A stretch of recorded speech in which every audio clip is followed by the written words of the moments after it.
Welcome, dreamers and wanderers, to a new episode here at Dream and Wanderland, the podcast.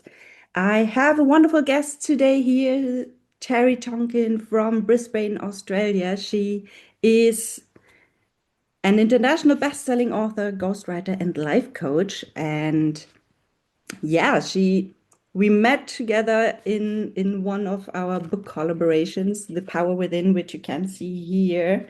And so I thought immediately that she could be someone who wants to be part of this experience here. We will have a nice little chat today about freedom, what it means to us, to her especially. And yeah, let's dive right into it, Terri. Let us Okay. know, who are you? What are you doing? Hi, everyone. As Pear said, I'm located in Brisbane in Australia. So for me, it's Sunday after late afternoon, early evening.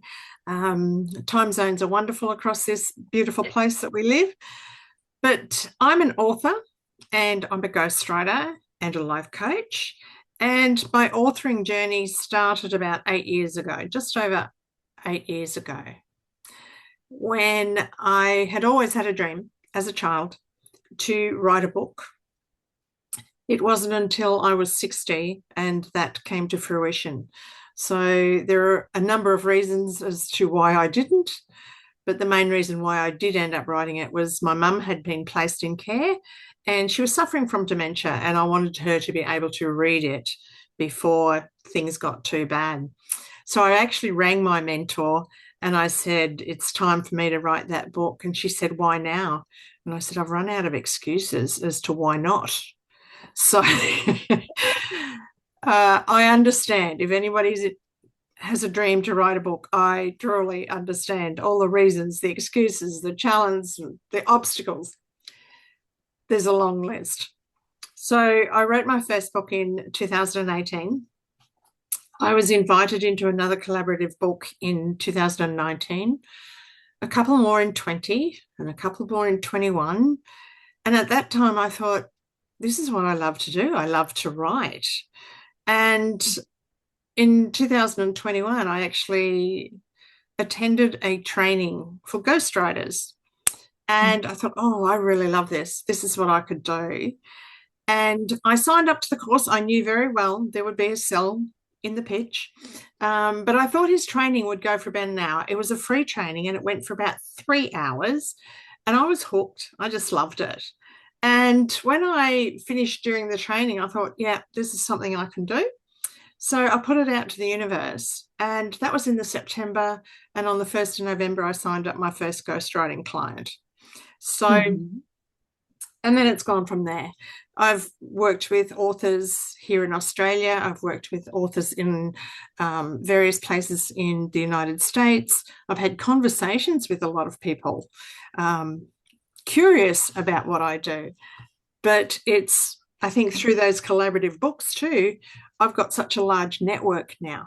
So, and Nicolette Halliday, who was the publisher for Power Within, I actually did a book with her in 2022, 23, and that was called Get Published. And I was in that book, there were authors, book coaches, formatters, editors, proofreaders, other publishers, um, cover artists, and I was the ghostwriter. So I was the only ghostwriter in that book. So that's how I met Nicolette. And then I introduced Nicolette to Ginny, who was putting the Power series together. And then together they've brought that book to fruition. And there's another one on the way. So through the collaborative books, I have got a beautiful network. And it was through those networks that I also got some of my international ghostwriting clients. So freedom, I have the freedom to work as I wish. I can work globally, I can work locally. So there you go, a little bit about me. Thank you for sharing that. Just a quick question for those who are not have written a book yet or are in the publishing Mhm. sector or something. What exactly does it mean, ghostwriting? A ghostwriter is the person who does the writing for you. So I believe everybody has at least one story to share, at least one. And as I said, as a writer myself, I know the list of excuses as to why we don't put pen to paper. I'm too scared. There's that fear of being judged. I don't have time. Who do I read what I write? And I actually sit down with the client and I ask the questions. And that's all it is. I have a conversation. We Okay. ask the questions and I write for them. So I Mm-hmm. record that so that I get their tone and their language and I can get their emotion. So Mm-hmm.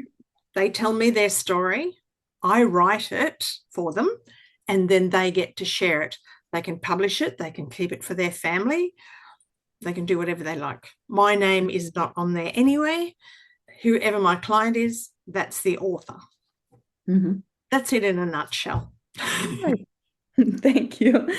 Okay, so you just already mentioned a little bit what freedom means to you. What what exactly is it? You said it's doing what you wish you do, Yeah, and yeah.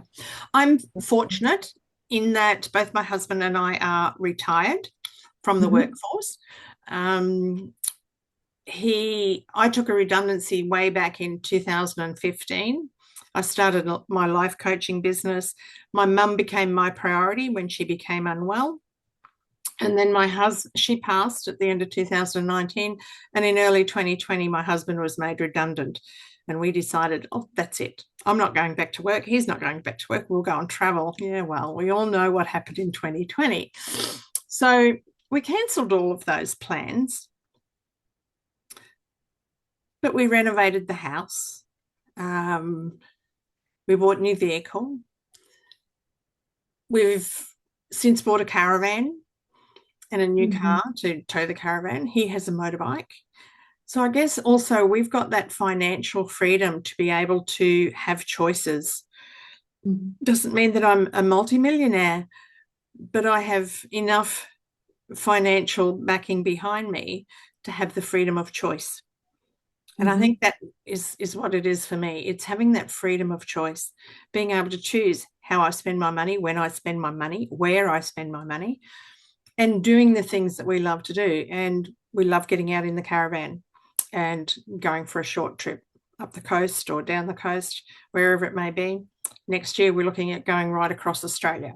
So we don't have those commitments, I guess, at home. Both our Mhm. boys are grown up. Our grandchildren are teenagers now, so we're very fortunate. They do love to spend time with us, so that's lovely. But we have the freedom to indulge them if we wish, or to spend time with them how they want to spend time.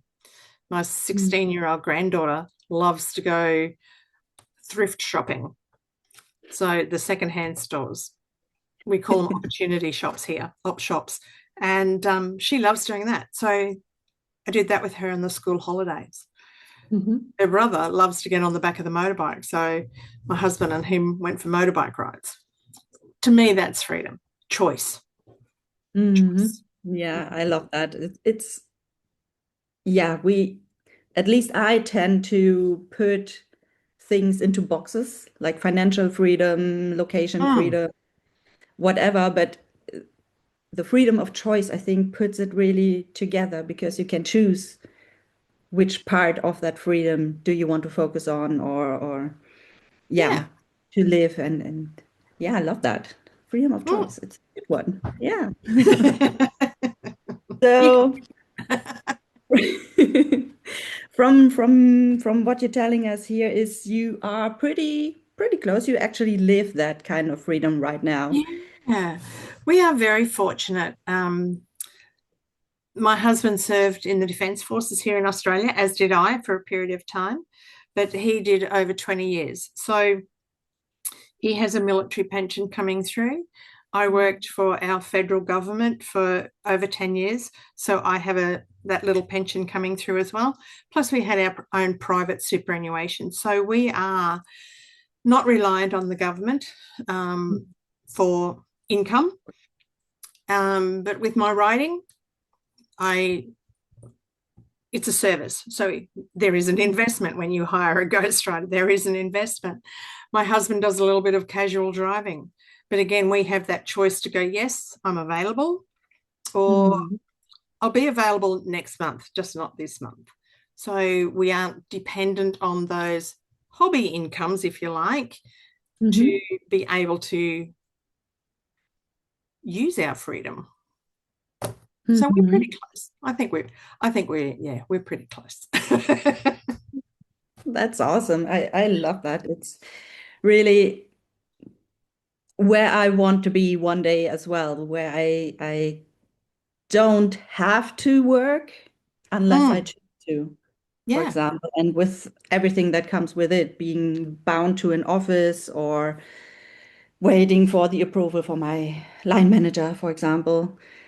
I'm not there yet fully, but I'm working on You're that, and working that's towards it. yeah, yeah. I'm on a good way, so I'm happy with that Yes. too. And in the Yes. end, it's the journey, right? To enjoy that and And I everything. think that's the thing Yeah, too, with our choices, we have to enjoy them.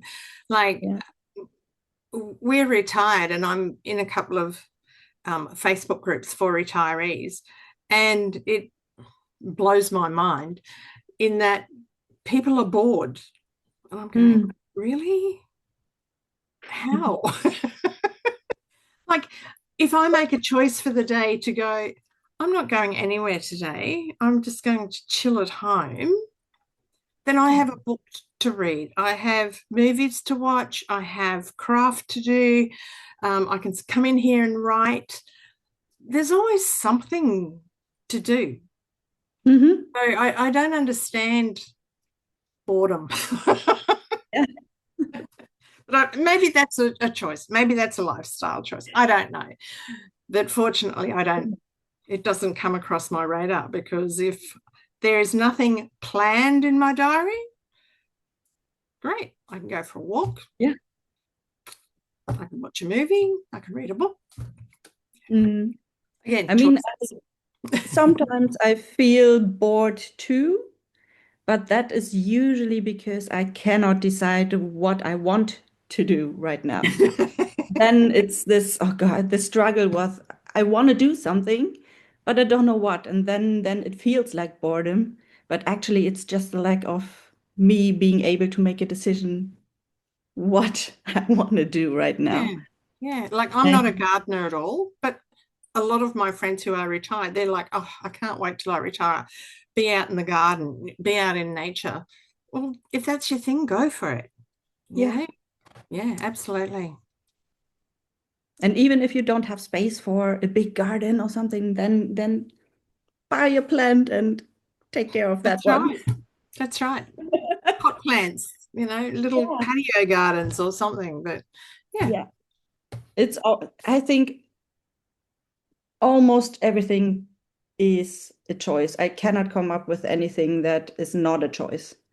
Even if something happens, you still have a choice how you tackle that and how you handle that and how you respond to that.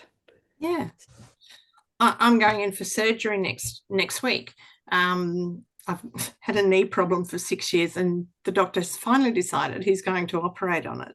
So I could sit here and go, "Oh, I'm going into hospital next week," or I can go, Oh. "Yeah, I'm going in. My knee's going to get fixed, and it's all going to be good." Hmm. That's my choice. So, like you say, it's even when things happen that are outside of your control, you can still have a choice how you respond to them rather than react to them. Yeah, totally. Mm.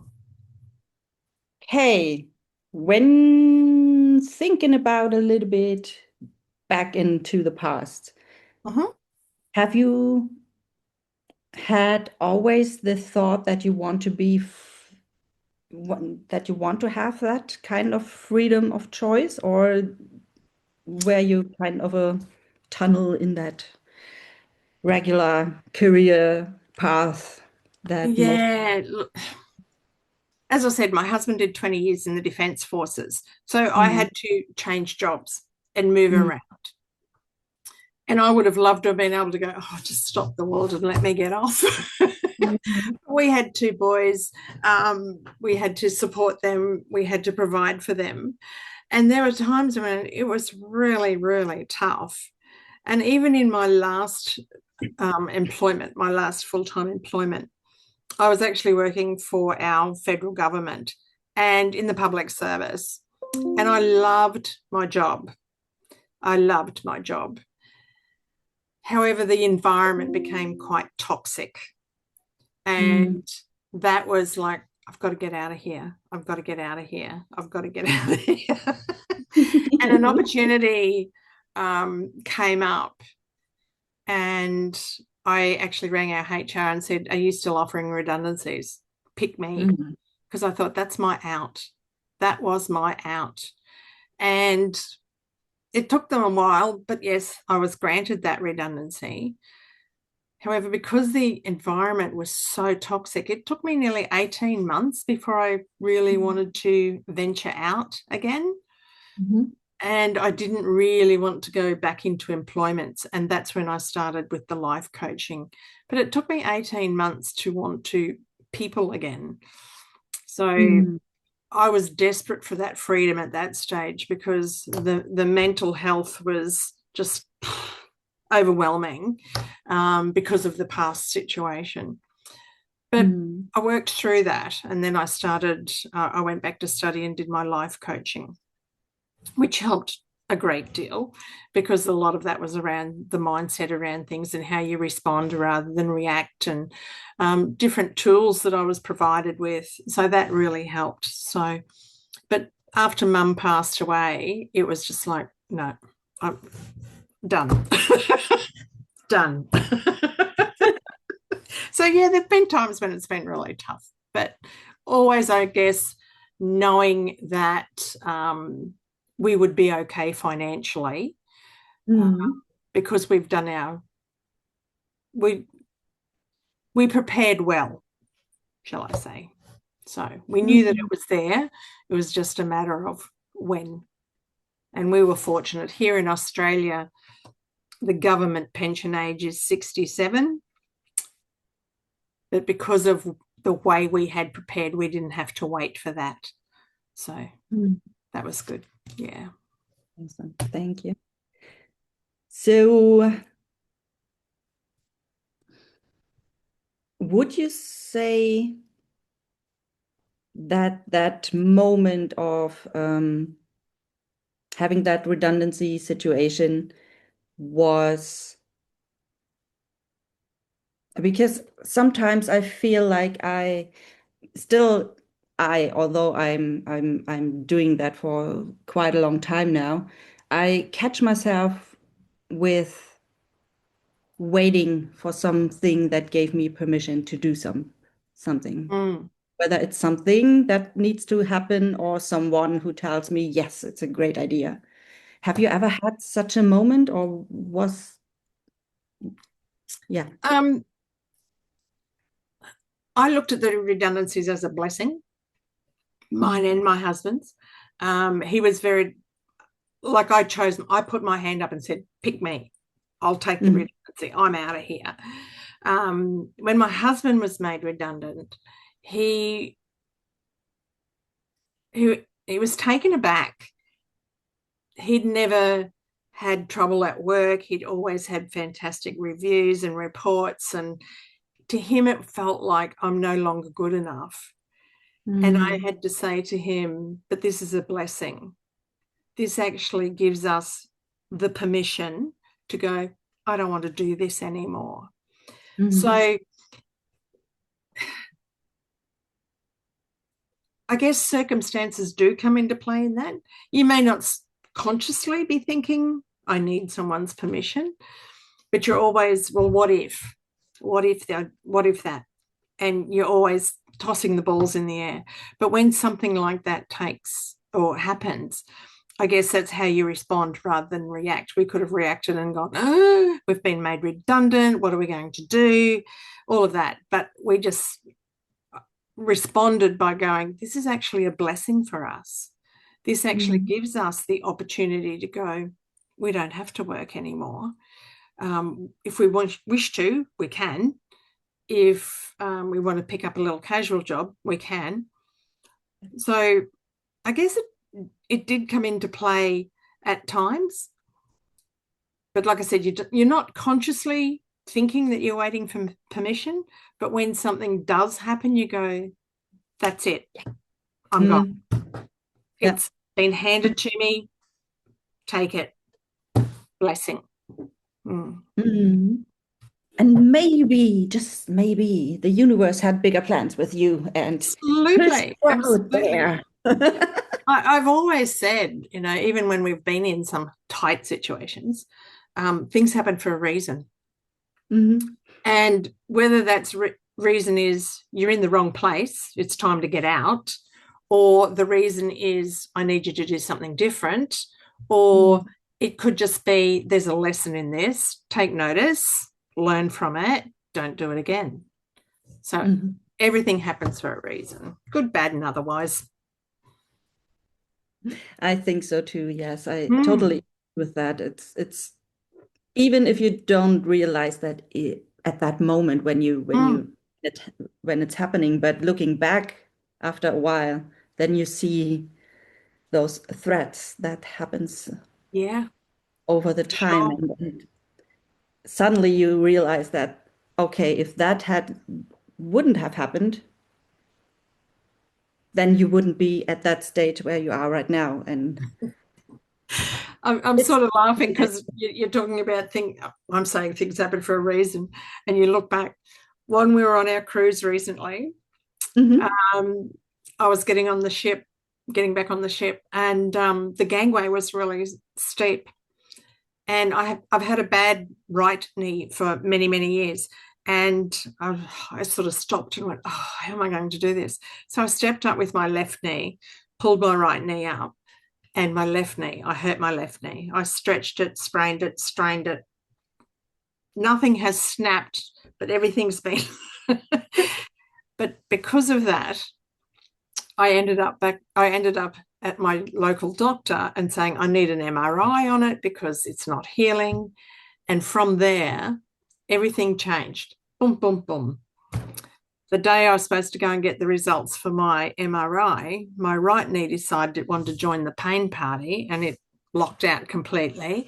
Couldn't put any weight on it. I had my splint on, I had my crutches, rang the GP and he sent me straight to the surgeon. And the same surgeon that I saw 6 years ago who didn't want to operate said to me straight away, you're going in to have a knee operation. So if I hadn't hurt my left knee, my right knee wouldn't be getting fixed. So things happen for a reason. I love that. Weird My ways life is, the isn't universe operates it? Sorry, sometimes. what was that? Weird ways the universe operates sometimes. Absolutely, absolutely. So yeah, there you go. So yeah, That's things great. happen for a reason. It was time. Mm. Would you say that anything is still missing, or are you at the point where you say, yes, that's it, and I don't want to change anything anymore? I would love to do more travel. Um, we got home from Japan, Yeah. where I missed you by this much. Got home from Japan and I said to my hubby, "I'm staying at home sucks. Let's go for another cruise." So I've booked another cruise. We're going away in the caravan in October. We're going away in March next year in the caravan across Australia. So we're always looking for ways to get out. So, Hmm. but again, I think it's that freedom of choice is available to us. Hmm. The only thing that we have to worry about is, rearranging doctor's appointments and things like that. So, but that can be fixed. That can be Mm. fixed.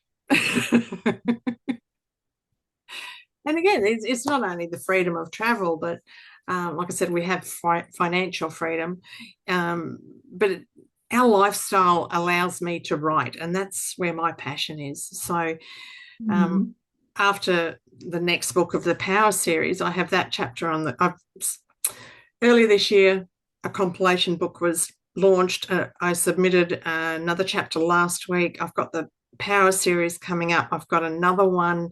Um, with a lady who's also ex-defence, and she wants ex-veterans to write in her book. I've got that one. And then there's another book next year. So I've already got 3 on the go for next year. So I have that freedom. I can come in and I can go, I'm going to write a chapter now. I don't have to sit down and work out in my diary if I've got 5 minutes here or 5 minutes there. I've got that freedom of time. Yeah. So that's... And you can write from everywhere. I mean, Well, you I always do. Yeah. have your laptop with you or whatever it is you're Yeah. using. Yeah. Are you I didn't... using Sorry? only, are you using only laptops, or are you old-fashioned paper, pen on No, paper writer? I use a laptop. I Oh, do use a laptop because I'd never be able to read my writing back. that's my issue too. I love to write on pen with pen and paper, like really Yeah, old-fashioned. I love I still have an really, old-fashioned diary. yeah, Everyone says, why don't you just use your phone? And I go, no, I want pen and paper diary. If yeah. I'm taking, like I've been doing some book judging and some awards judging, and I'll write pen and paper notes of what I think about the book, or a particular area that I thought was lacking, or when I was doing the awards, it was just like, this person's in the wrong category, you know. So I still use pen and paper, definitely. Mm. It's just Mm. hard to get that back into a digital version where you can actually work with it. Yeah. I used to do that in the past when I started my blog, a travel blog at that time. Now it's changing a little bit into these kind of questions. But there as well, I mean, 10 years ago, I had my laptop, yes, but I didn't use it that much Mm. because when I'm traveling, I don't want to carry that whole thing. But what I had with me was like a little diary, a little journal or something. And then Yeah. whenever I felt, I wrote everything down. But in the end, I Yeah. didn't put that because at that time I would have needed to type it again, and that Yeah. Look, were kind that's of something thing. else I've done as it's interesting what I've been asked to do as a ghostwriter.